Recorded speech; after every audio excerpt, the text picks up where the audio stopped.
Good morning, student. In today's video, we will learn next point from your chapter, that is about data sets.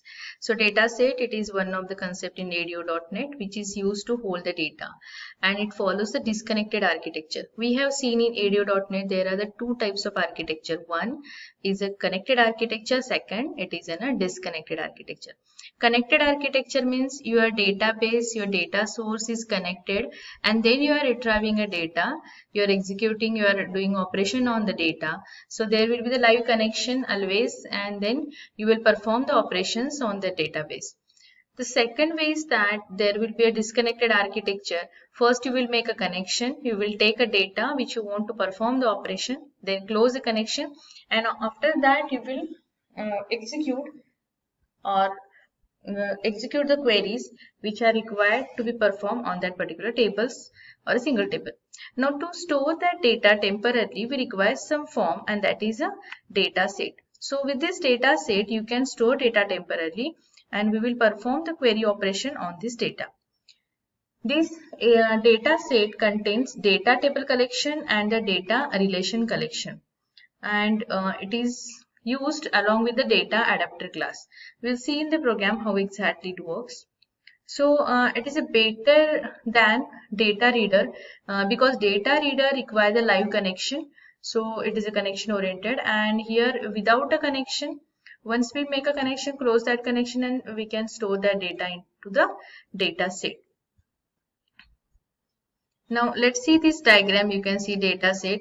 It is having a data table collection class, data table class, and these are some components within this data table. Now this data set, it contains actually the copy of data we requested. So our table which is present in the data source, that will be get copied into the data set, and then we are performing the operation on that copied data. So this data set can contain more than one table. Suppose you have two tables or three tables are present in that particular database, then all these tables you can store with this data set. And you can perform, even you can set a relations between these tables, and you can perform operation on all these tables. Now which are the operations we are performing? We are updating some data, deleting data, or inserting some content. So that is possible with the help of this data set. Now this data set will be implemented with this data adapter. So first of all, we know that there should be a data source. This data source will be connected with the help of the connection query, connection class. Then connection class requires a command class to execute the command, and this command will be executed and stored with the help of the data adapter. And then data adapter, with the help of the fill method, it will fill the data into the data set. So this data adapter, it is having very major role in this data set. So it use the fill method to store the data into the respective data set. Even the data set can be saved in the XML file also. So it can work with the XML also. We will see one example. This is a UI. Now in this example, we will take one grid and just drag it by your toolbox. After using this grid, then at the back end, just we have to do some coding. Now for that, we require the two these namespaces has to be import system.data and system.data.sql client. Now let's go to directly Visual Studio. The same code I will show over here. So let's see this one.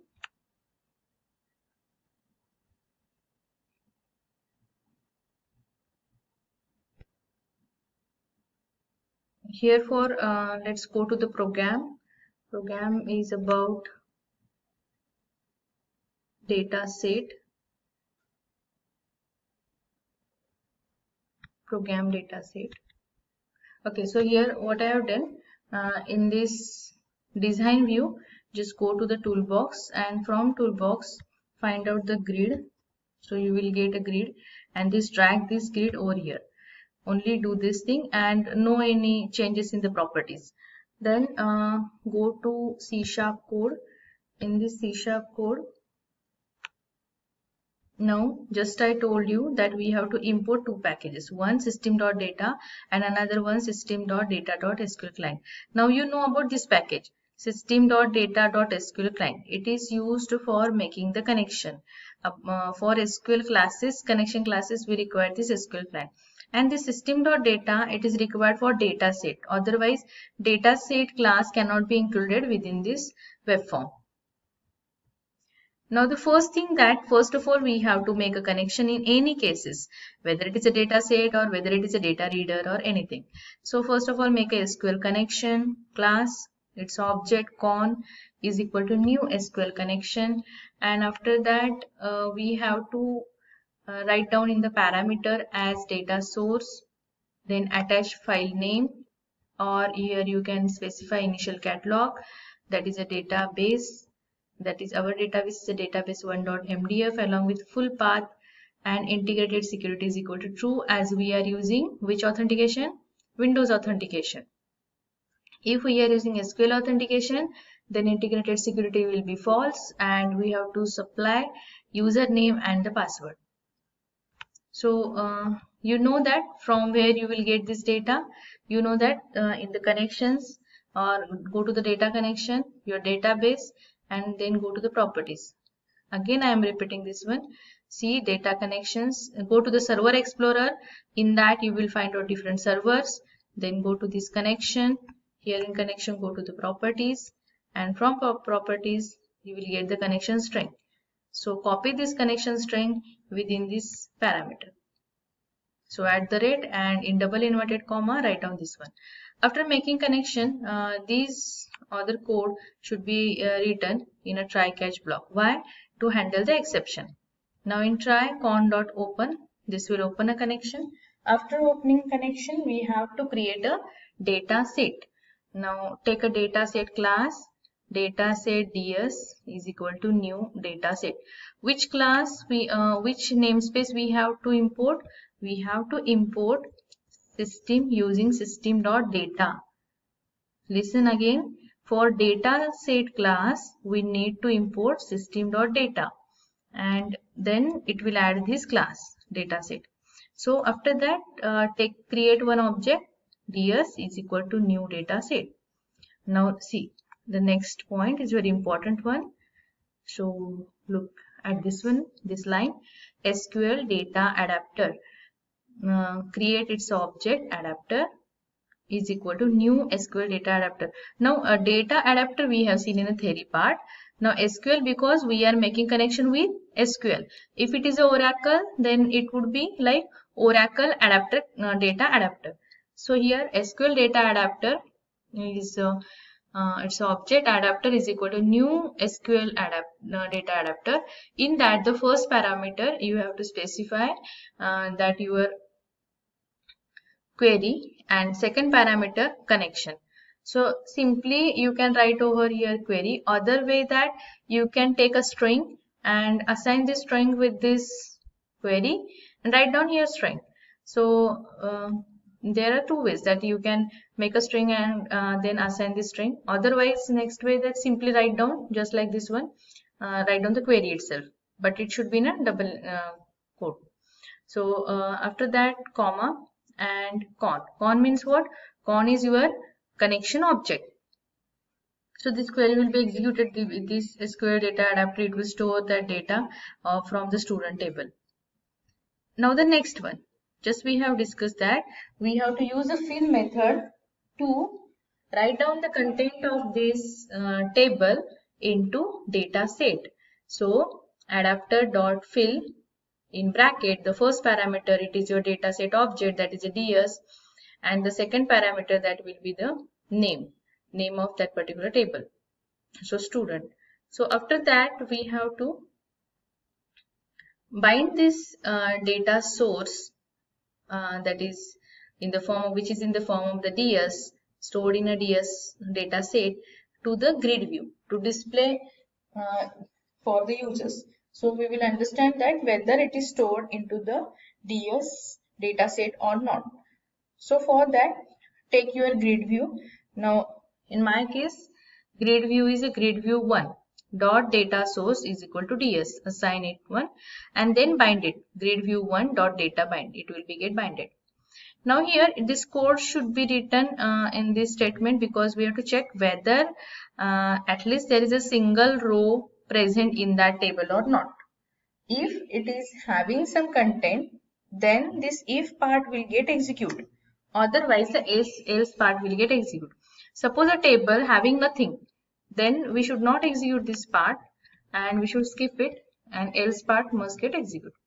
So here it will check that ds dot tables 0, table 0, table number 1, and rows dot count. So total number of rows, it's a count whether it is greater than 0 or not. If it is greater than 0, means it is containing at least single row, then bind this grid view with this data set. So assign this data set to the data source and then apply the data bind. Otherwise apply it to the null. Then handle the exception with the help of the catch. You know about it, exception EX, that will be written. If there is any exception occurs while making a connection, while assigning a data, then this will be written on your web browser. And in the finally block, it must be get executed, close this connection, or you can write down count.dispose also. So this is about data set. Now let's run this program data set. So what should be the output? The student table that should be displayed in your grid format in the web browser. So let's see the output. This is output: roll number, name, course, attendance in a grid format, and all these rows has been retrieved. Row 3, 4, 6. It has been binded with your grid. So first of all, we have make a connection. Let's revise this one, what we have done. Just like the previous examples, first of all make a connection, then open a connection, and simply 2 lines of statements, that is assign this ds, create ds object of data set and another object of SQL data adapter, and in SQL data adapter first parameter write down a query and second one for the making the connection. And an important method is that fill method. With that fill method, adapter will be filled with this ds. So data set will be filled, and just we have to check it whether the form of the grid view. It is the simplest one. Another way that you can write it down in the form of the rows and into the response.write method, but that is lengthy one. So better way, take a grid. So all this data will be get displayed in the form of the grid. Data source assigned with the ds and then bind this data. Now what is the data set? So data set, it is nothing but a tabular representation of data which is stored in the memory. It is used to make a disconnected connection. So to handle a disconnected architecture in ADO.NET, and it requires mainly the SQL data adapter to execute query and to write its content into that data set. So it can handle more than one table at a time. Even we can make a connection, make a relation between these tables in that data set also.